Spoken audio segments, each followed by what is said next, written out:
Hola, ¿qué tal? Muy buenos días. Mi nombre es Alejandro Gavilán. Bueno, yo como todos los días le voy a mostrar lo que es noticia para el diario El Comercial, www.elcomercial.com.ar. Allí ingresan y tienen toda la info actualizada, ¿eh? Así que vamos a empezar entonces con la recorrida habitual y en este caso, obviamente, haciendo referencia a esta fecha tan cara para todos los formoseños, como es este 5 de octubre, donde hoy se cumplen 45 años, ¿sí?, de aquel intento de copamiento del Regimiento de Infantería de Monte 29 por parte de este grupo paramilitar de los Montoneros, ocurrido hace 45 años. Entonces, como bien decíamos, se cumple una fecha más y bueno, hoy habrá actos en este marco especial en el que se está viviendo en el mundo entero por la pandemia.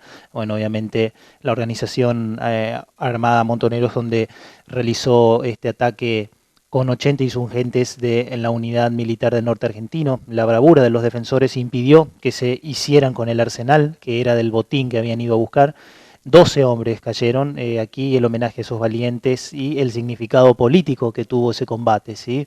En un mensaje institucional dado el 25 de abril de 1995, entre otros aspectos, el ejército puntualizó: nuestro país vivió en la década del 70 un periodo signado por el mesianismo, la ideología y una violencia que se inició con un terrorismo contra el Estado que no se detuvo siquiera en democracia en el periodo 1973-1976, que desató una represión atroz, instaurando un terrorismo de Estado que aún hoy estremece.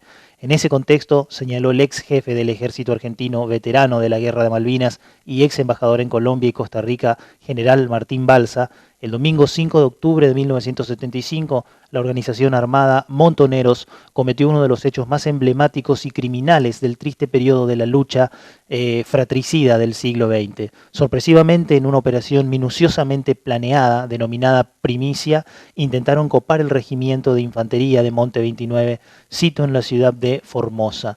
El número de insurgentes se aprecia en 80. La reacción ejemplar de los dignos infantes, que ofrecieron inesperada resistencia, impidió el copamiento y se inmolaron en la defensa del cuartel el subteniente Ricardo Mazaferro, el sargento Víctor Sanabria y los soldados conscriptos Antonio Arrieta, Heriberto Dávalos, José Coronel, Dante Salvatierra, Ismael Sánchez, Tomás Sánchez, Edmundo Sosa, Marcelino Torales, Alberto Villalba y Hermindo Luna, que estaban cumpliendo con el servicio militar obligatorio. Además, en circunstancias colaterales, también murieron el policía Pedro Alegre y los vecinos Felipe Ibáñez, Celso Pérez y Marcelino Cáceres.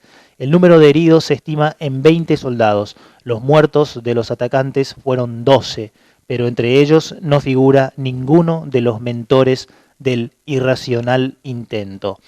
Al día siguiente, Ítalo Luder, presidente provisional del Senado en ejercicio de la presidencia por licencia por razones de salud de la entonces presidenta de la Nación, en acuerdo general de ministros, promulgó el decreto 2772-75, ordenando las Fuerzas Armadas, bajo el comando superior del presidente, que será ejercido a través del Consejo de Defensa, procederán a ejecutar las operaciones militares y de seguridad que sean necesarias a los efectos de aniquilar el accionar de los elementos subversivos en todo el territorio del país.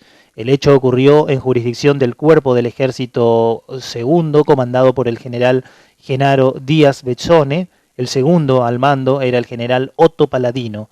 Ellos y los ex jefes del ejército, generales Jorge Rafael Videla y Leopoldo Galtieri, condenados 3 décadas después por gravísimos delitos de lesa humanidad, evidenciaron un calificado olvido de los bravos infantes del regimiento formoseño, pero el ejército siempre los tuvo y los tiene presentes. En tributo a ello, en 1994 se instituyó el 5 de octubre como el Día de los Muertos del Ejército en la lucha fratricida. En aquellos años, el acto central se realizaba en la plaza principal de la ciudad de Formosa, con la presencia de las más altas autoridades provinciales y municipales. En 1996, en uno de los actos, el ejército tomó conocimiento por unas madres de los soldados inmolados que nunca habían recibido ningún resarcimiento ni pensión alguna. De inmediato, la Dirección de Bienestar comprobó lo manifestado y regularizó la situación dentro de las normas vigentes que encanecidas y olvidadas madres merecían desde 2 décadas atrás. La Plaza San Martín de la ciudad de Buenos Aires espera la incorporación del nombre de ellos y de todos los militares que durante gobiernos constitucionales y sin mácula alguna sobre el deber y el honor militar ofrendaron su vida en defensa de las instituciones republicanas en el periodo del 16 de junio de 1955 y el 3 de diciembre de 1990. Bueno, allí un poco esta reflexión respecto a esta fecha, ¿no? El 5 de octubre de 1975, cuando ocurría este intento de copamiento al regimiento de infantería de Monte 29. Y hablando de eso, también hubo proyectos que intentaron una indemnización para los excombatientes y sus familiares. El primero en tomar la posta fue el entonces diputado, ahora también es diputado, Ricardo Burjaile, quien había presentado un proyecto y que, bueno, este nunca pudo ser tratado por diferentes cuestiones. Luego tomó la posta el diputado Mario Arce, que también retomó un poco ese proyecto y lo presentó, pero tampoco pudo ser tratado. Y finalmente, ya sobre el último periodo del mandato del expresidente Mauricio Macri, sacó un decreto de necesidad y urgencia por el cual se determinaban los montos y la manera en que se le tenía que pagar a los excombatientes, pero bueno, tras asumir el nuevo gobierno de Alberto Fernández esto se frenó y hasta hoy día no se sabe absolutamente nada respecto a esto. Por eso es que Mario Arce dice que no hay excusas para no avanzar en el efectivo pago. En el contexto de un nuevo aniversario, entonces el gobierno nacional analiza la reglamentación del DNU del expresidente Macri para indemnizar a los excombatientes, pero bueno, todavía no se sabe absolutamente nada. Por eso es que el diputado Mario Arce opinó que yo lo que estoy haciendo es hacerle un seguimiento, de no abandonar este reclamo histórico que todos sabemos que no solo pasa por el reconocimiento económico, sino por otro tipo de reconocimientos a nuestros héroes del 5 de octubre. Explicó que en lo que hace al reconocimiento económico, en diciembre salió el decreto de necesidad y urgencia del presidente Macri y donde nos encontramos hoy. Lo del gobierno nacional yo no lo tomo como una afirmación o descartar que efectivamente se va a cumplir, porque no es que el gobierno puede tomarse su tiempo, tiene que cumplir un derecho adquirido que tienen los familiares de los fallecidos. Los heridos, por lo tanto, también deben dar cumplimiento a esto, ¿no?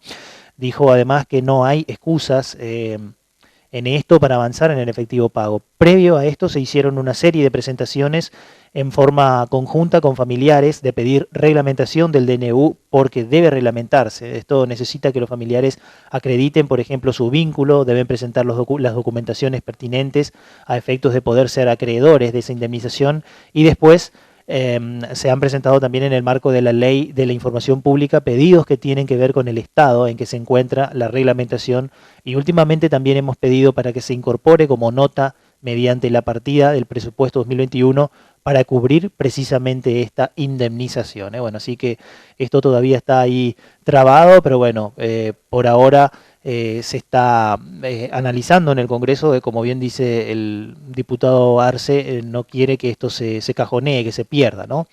Bien, hablando de más noticias locales, en este caso del interior, pero que obviamente tuvo repercusiones, fíjense lo que es, ¿no? Cuando la realidad supera la ficción. El intendente de Buenavista emitió un comunicado titulado "Que no nos engañe", donde solicita respetar las medidas de seguridad. Para quienes no tengan un poquito de idea de quién es el intendente de Buenavista, yo les voy a mostrar una imagen y ahí se van a dar cuenta. Acá está. Este es el intendente que estaba de fiesta en una quinta. Ahí lo vemos haciendo el famoso trencito cumbiero, carnavalero.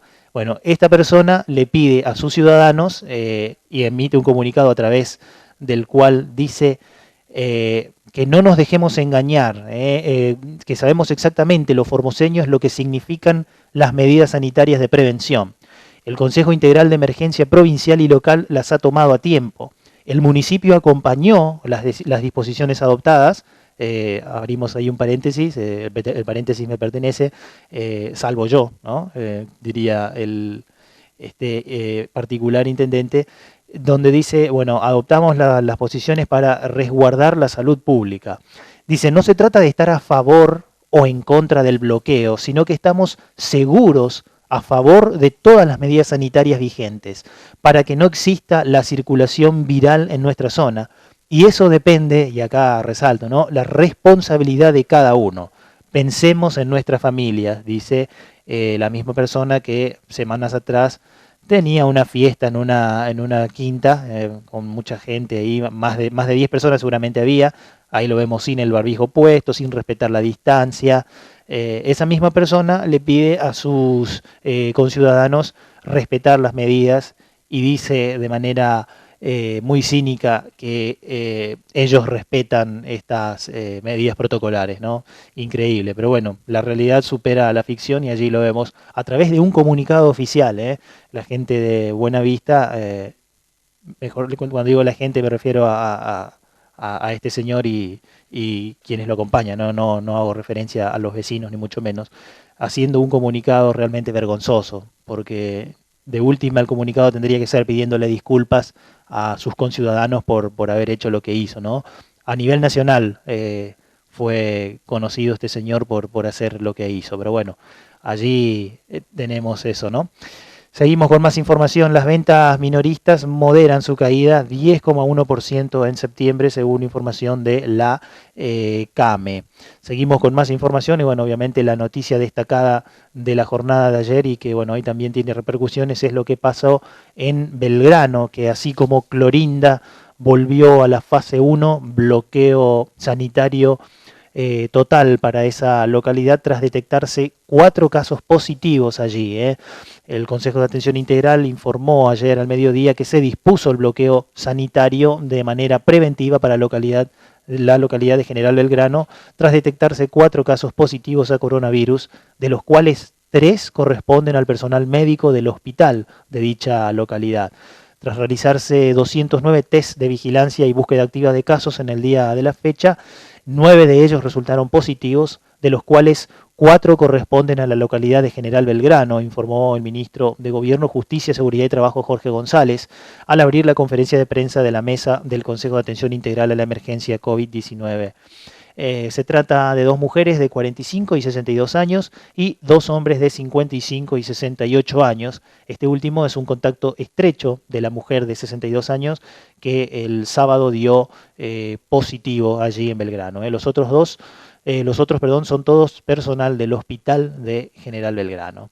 Un quinto caso, que corresponde a un hombre de 28 años, es asintomático de la ciudad de Clorinda, quien realizaba actividades de transbordo de materiales de construcción por pasos no habilitados desde la zona del barrio Porteño Sur hacia el Paraguay. Luego hay 4 mujeres, una de ellas de 45 años, procedente de la provincia de Buenos Aires, y 3 mujeres que llegaron del sur del país, de 62 y 25 años. Una de ellas es personal del ejército y traía consigo una bebé de 10 meses. Todas ellas ingresaron en el marco del programa del ingreso administrado a la provincia. Bueno, y todas estas personas que fueron diagnosticadas, 9 en total, fueron enviadas al Hospital Interdistrital Evita, donde guardarán la cuarentena como corresponde. Bueno, asimismo, y en el marco de lo sucedido en la localidad de Belgrano, el Consejo dispuso que a partir de la fecha, es decir, de ayer domingo, se proceda al bloqueo sanitario. Se determinó entonces el aislamiento social preventivo y obligatorio, donde las personas deberán permanecer en sus residencias habituales, no concurrir a los lugares de trabajo, realizar los movimientos mínimos e indispensables, y bueno, quedan suspendidos todos los certificados de circulación que deberán tramitarse nuevos para quienes realicen esas actividades esenciales. Además, todas las medidas de flexibilización que rigen para el resto de la provincia fueron suspendidas. Así que bueno, esa es entonces la información destacada de la jornada en el día de ayer y bueno, que continúa hoy este bloqueo sanitario a la localidad de General Belgrano, que se suma también a la localidad de Clorinda, que ya lleva más de un mes de bloqueo sanitario. Así que la información allí entonces. Por la histórica bajante en el puerto Formosa, el río se encuentra sin escala. Esto es histórico, no hay pronósticos de lluvia encima. Lamentablemente, si no empieza a llover en los niveles normales, vamos a seguir teniendo este inconveniente, advirtió el jefe de prefectura. El prefecto principal, Antonio Eduardo Escalada, confirmó que en el puerto de Formosa, a la altura del río Paraguay, se encuentra sin escala oficial, es decir, que el agua está por debajo de la escala que provee la Dirección de Vías Navegables del Ministerio de Transporte de la Nación. Ya no se puede medir su altura, advirtió en declaraciones a la prensa. Aseveró que es una escasez que roza los niveles históricos de bajante y que se trata de un comportamiento climático global. Se explica a partir de que no está lloviendo en las nacientes y afluentes del río Paraguay. Lo mismo está sucediendo en el río Paraná, por lo que lamentablemente si no empieza a llover en los niveles normales, vamos a seguir teniendo este inconveniente, según los informes de los organismos que entienden en la materia, advirtió el prefecto principal. Ante esta realidad, el jefe de la prefectura Formosa aclaró, en lo que respecta a la seguridad de la navegación, que estamos emitiendo 2 alertas por día al tráfico que existe en el lugar debido a que por la bajante del río han aflorado infinidades de bancos que dificultan la navegación. En este sentido, marcó que por el momento no existen restricciones en lo que se refiere al tráfico comercial internacional. En cambio, las únicas restricciones o sugerencias que emitió la prefectura es la suspensión de la navegación nocturna, que el 100% de los convoy los están acatando. Bueno, así que miren lo que es la imagen del puerto, ¿no? Esto es una foto tomada hace días nomás. La bajante, los barcos quedan allí ya encallados algunos, los bancos de arena que se visualizan. Increíble, ¿no? Una bajante histórica que incluso está afectando también lo que es la prestación del servicio de Aguas de Formosa, quienes ya están haciendo todo lo posible para poder tomar lo más que se pueda del río para poder potabilizarlo y así distribuirlo a la ciudad. Pero mientras haya este tipo de bajante, seguirán teniendo este tipo de inconvenientes y restricciones. Así que bueno, eso entonces fueron los principales títulos del diario El Comercial en el día de la fecha. Ingresan a www.elcomercial.com.ar y allí tienen toda la info actualizada. Por mi parte, simplemente darle las gracias a Liliana Dorrego por el espacio y bueno, ya viene nuestro compañero Carlos Gilbert con su segmento deportivo. Será hasta mañana. Muchísimas gracias.